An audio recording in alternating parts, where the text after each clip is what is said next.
Hi there.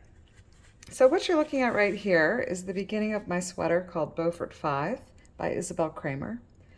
And I thought I would show you how to do a stitch called pass1k2, which is used in this pattern to create this beautiful design. So in order to do this stitch, you're going to pass the second stitch on the left-hand needle over the first stitch on the left-hand needle and leave it there. And then you're going to knit two. So here's how that's going to work. We're going to take the second stitch, we're going to lift it up, pass it over the first stitch.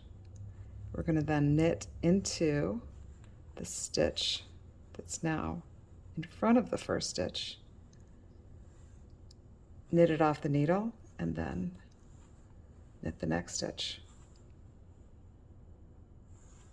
Okay, let's do that again. Knit the next two stitches. And again, we're going to pass the second stitch in the needle up and over and then knit two. Now, if I were to just lift it up and try to leave it there, you can see that it wants to just go back to where it was. So you're going to have to lift it up and hold it there with your hand.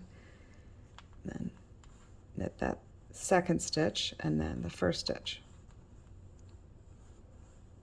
Now, if you wanted to do it without holding it, it is possible to knit that second stitch, but you have to take it up and lift it off the needle without losing that first stitch, and then knit that first stitch. I'm going to knit two. And the thing you don't want to do is knit into that second stitch, leave it on the needle, and then knit into the first stitch. You do not want to do that. That's like a 1/2 right cross.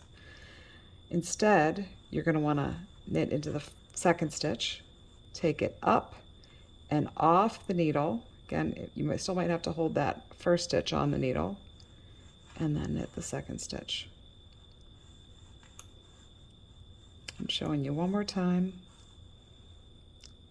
I'm going to lift it up, hold it over the first stitch, and knit those two stitches. And there you have it. And that creates this beautiful design on this sweater, and it's called a pass1k2.